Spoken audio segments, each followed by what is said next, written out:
Hello everyone, welcome back to my channel. If you're new here, my name is Carla and I like all things stationery.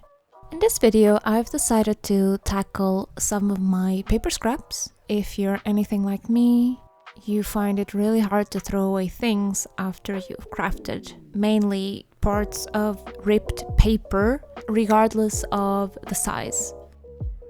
So if you want some ideas and inspiration on what to do with these small or large bits of papers, stick around. I used the scraps of papers in 7 different projects. They were recorded without order or any plan. Basically, I just spread out all the paper I had and tried to think of nice ways to use it. I started with something I had been wanting to try out for a very long time: paper weaving.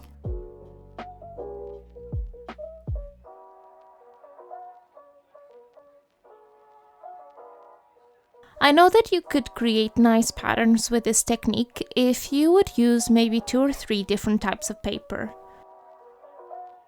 But I wanted to make it with paper leftovers. So think of it as a type of weaving's Frankenstein's monster.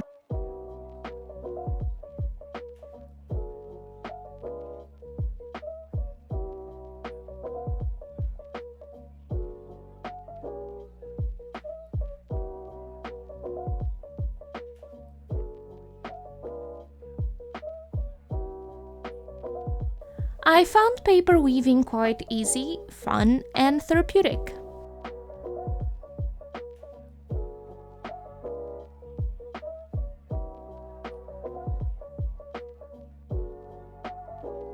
I did not focus on trying to do something pretty, I just wanted to do something.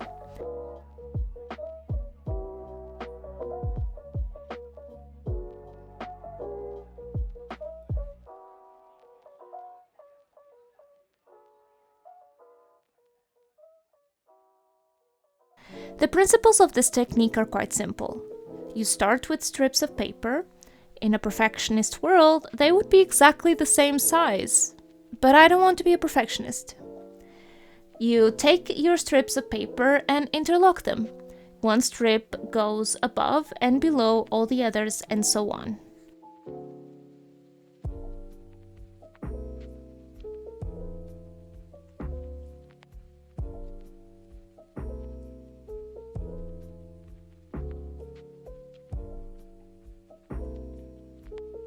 I hope you can understand what I'm saying by watching the video.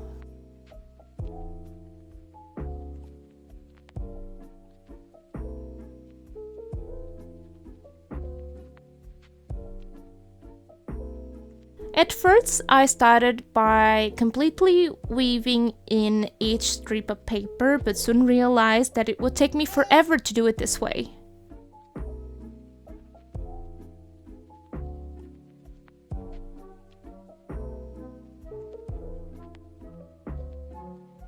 So instead, I glued all the strips of paper in one direction, and once that was done, I weaved in the horizontal strips.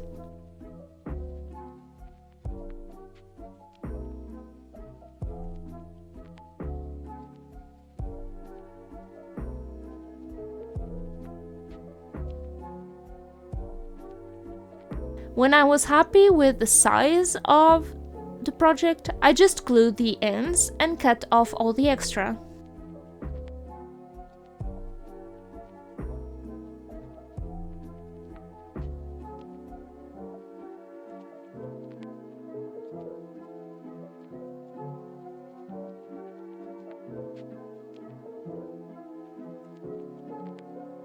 And this is how it looked in the end. I will probably use this to decorate an envelope or a pen pal project. We will see.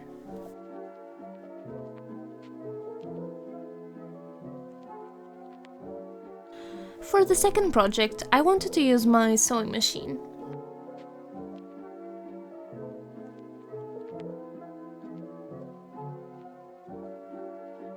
This machine was a birthday gift to myself that I purchased with my partner during my first year in Lund after I got my job.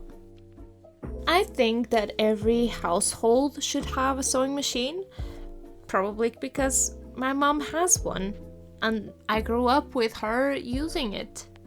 So I really wanted one. Unfortunately, I have not used it enough. But anyhow, I had seen quite a lot of paper pockets that were sewn and I wanted to try and make a few as well. I used a very simple stitch and just stitched around this piece of old paper and voila! A pocket! I wanted to see if I could create a second one in a different way, and I used a piece of a junk mail envelope with a yellow paper as a background. Yellow is not really a color I often use, so this was a good way to utilize it. I kinda messed this one up a little bit with some crooked stitches, but this is something that can be hidden with some stickers or washi tapes or something else. Since I was already making pockets, I also wanted to make one the old-fashioned way, just using glue. My little twist here was using 2 different papers for the front part of the pocket, gluing the ends so that I would have a paper piece big enough to use up all the brown back paper. You can probably also do this for a larger project or using smaller pieces of paper, like a masterboard, but without the base paper where you glue the smaller papers on. Speaking of masterboard, that is also a really good way to use your paper scraps. My only issue with them is that I never know what to do with them once I'm finished. Do you have any ideas? I don't really have those nice die cuts that you could use them, so I'm not sure what to do with them.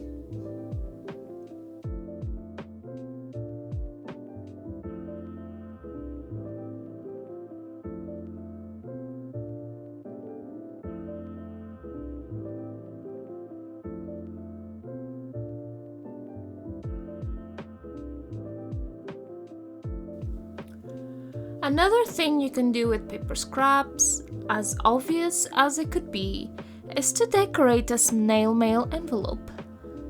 I think this is quite explanatory, and it is something I do quite often. So maybe this is a good time for a little life update. How are you all doing? I'm recording this voiceover on the 28th of April. I have an update on the apartment situation. We got offered a contract for a 2-bedroom apartment in the building next to ours.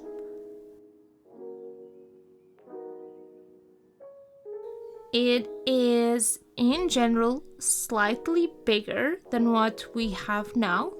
It has 1 more bedroom, which was the minimum of what we wanted, but I think the living room and the kitchen are a little bit smaller. This is a rental and it will give us the extra room that we really need until we find a place to buy. We know that the housing market is quite strange at the moment. Things are generally quite shaky. So I think this move will give us some extra time to really find something we like at the right price. We will move into the new apartment in about 1 month's time. So hopefully there will be some moving videos coming out sometime during the end of the summer, considering how long it takes me to edit and do some voiceovers for the videos.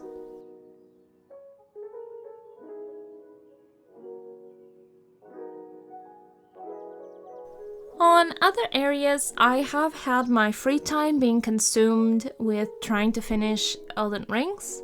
Yes, this is a video game. After about a half a year pause, I felt ready to return to this cruelly challenging game, and of course I had to start from the beginning. I really need to finish it to be at peace again. Unfinished things give me a bit of anxiety, and I really need to finish them before being able to move on. Another example of this is my knitting. I am a really slow knitter. Obviously, I want to get better and faster, so I grabbed a yarn ball I had for over 10 years and decided to knit a scarf.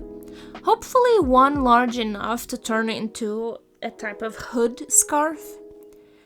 I kept it really simple with only one stitch type over and over again, and I have been working on it here and there for the last 2 or 3 months. In the meantime, I have all these other ideas to do some crochet with some other leftover yarn that I want to finish, but I know that if I start something now, I will never really finish the scarf. So I'm kind of stuck here. Is there anyone else that is this way?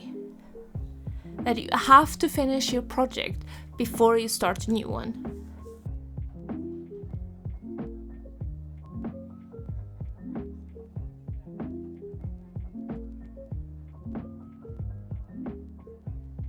Coming back to the video, the next project was to make a pocket tag.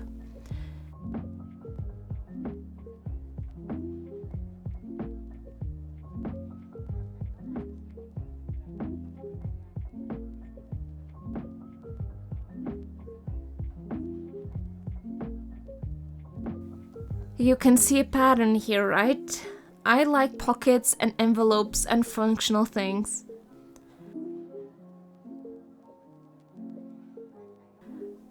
For this one, I used some of the larger pieces of paper I had, and I created 2 pockets of different sizes.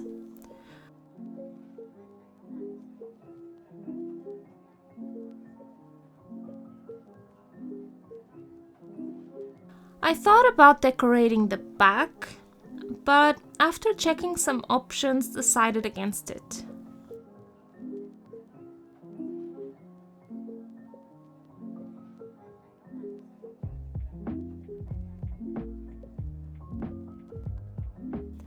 This way, I can use it as a tag and decorate the back a little bit later on, or I can glue it to another project and not really feel bad about it.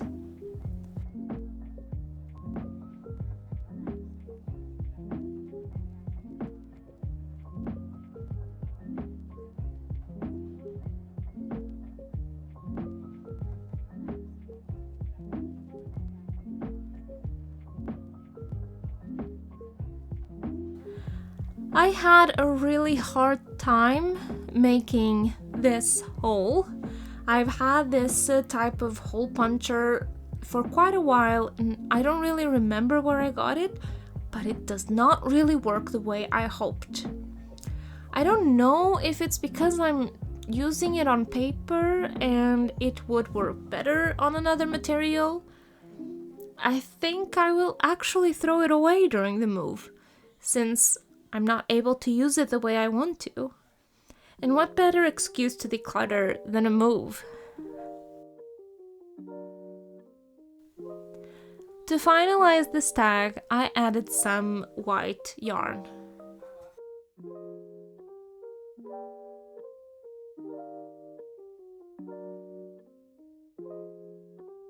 We move on to another type of envelope decorating.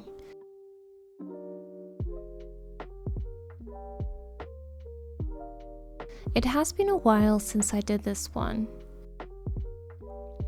Basically, take some strips of paper and layer them side by side.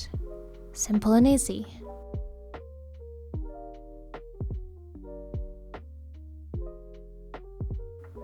At first, I thought about using the long envelope since it is a shape I don't commonly use. But I thought it was hard to fill it up with the strips of paper I already had, so I swapped to a smaller envelope.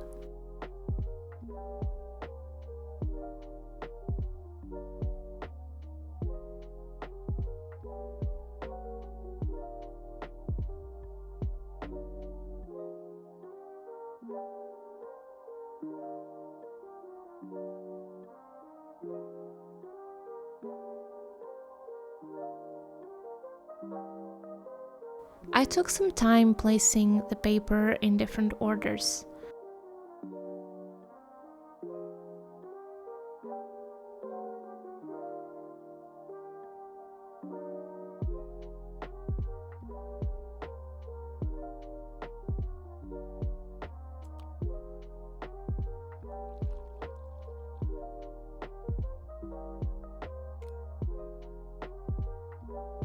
I think that these types of projects can look really weird as you are doing them.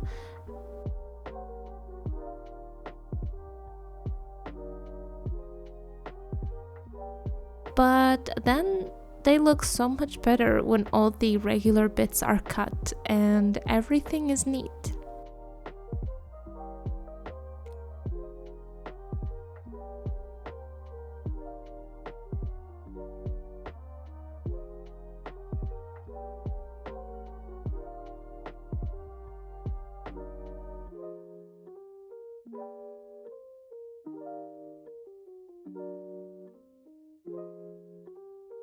I then added a doily, which is slightly see-through, and another paper scrap for the label.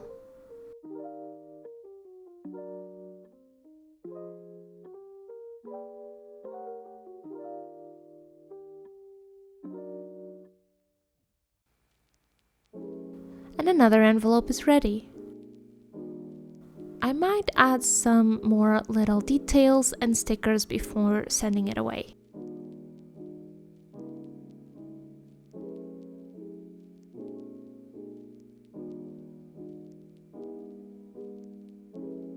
For the next project, I wanted to make a small book of paper scraps for collages.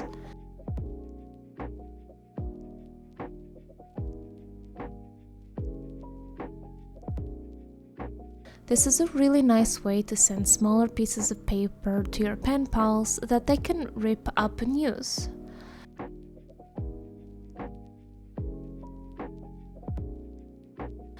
For this, I cut different papers into squares.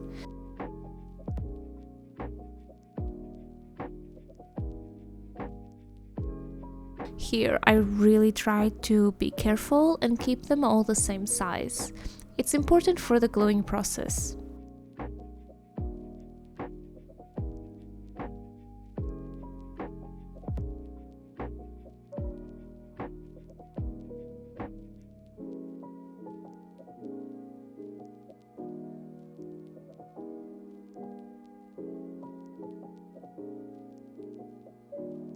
I try to have a good range of different papers, patterns, and colors.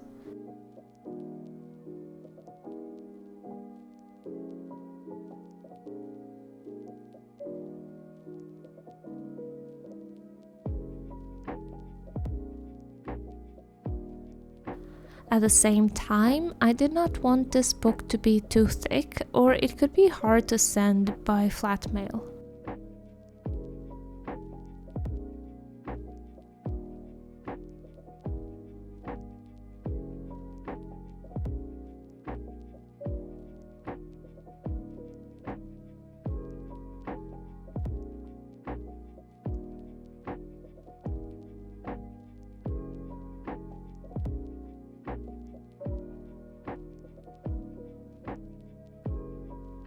Once I was happy with the amount of papers I had, I shuffled them.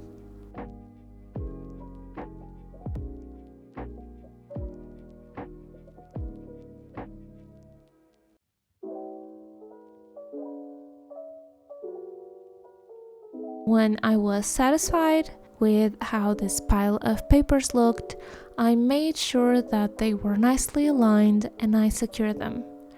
I used these big clips for that. Then you just coat one of the sides with a thin layer of white glue and let it dry. If it goes well, you should have a little book that opens up and you should be able to remove one paper piece at a time. Now you can send it as is or glue it to some type of cover.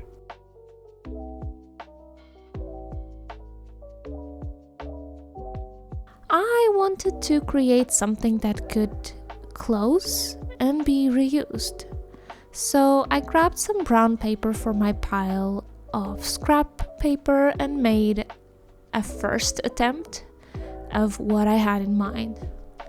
I failed at that one, which is not uncommon when I make a prototype of something, so I tried again.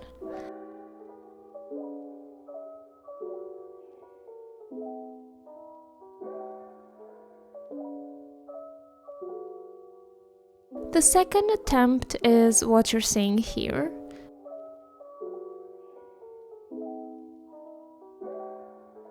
It was not perfect, but many of the things I do are not.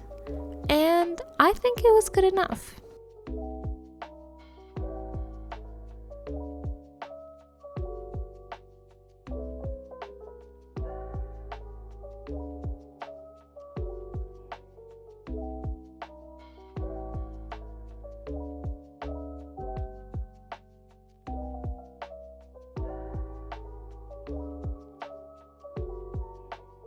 And here we have it, a little paper booklet, ready to be sent away to someone.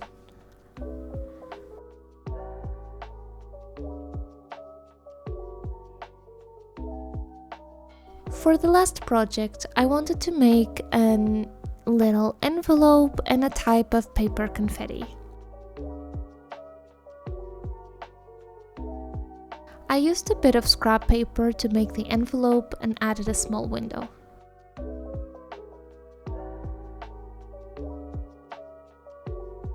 For the window, I reused an envelope I got with some junk mail. These are really useful and nice.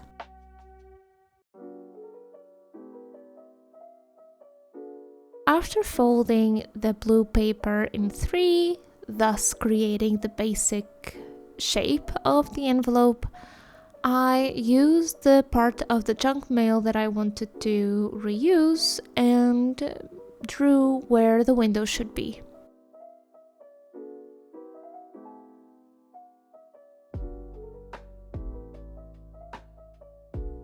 I really wanted a type of rudimentary and crooked window, so I just cut it out with some scissors, and I did not pay much attention to whether the lines are straight or not. I even tried to make the corners slightly rounder.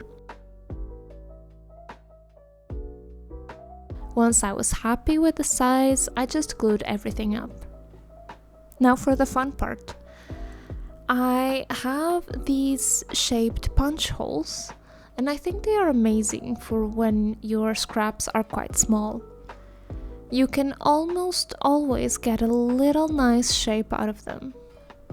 So I punched some butterflies and some fall leaves and added them to the envelope. There was even one time that I punched a lot of these butterflies, for example, out of some old manga comic books. So now I probably have hundreds of black and white butterflies lying around here somewhere, and I'm not sure what to do with them.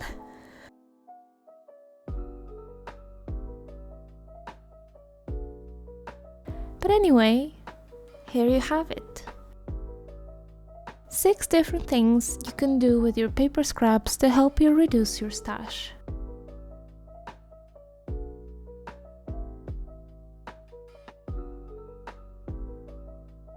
Obviously, I did not use all of mine, but I like to believe that it got a little bit smaller.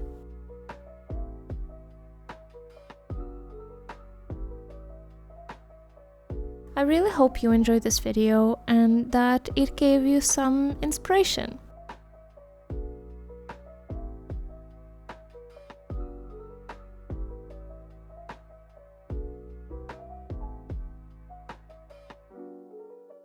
As usual, hope you have a lovely day.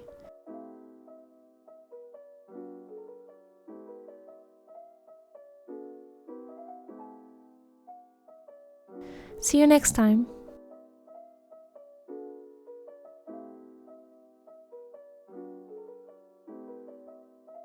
Bye!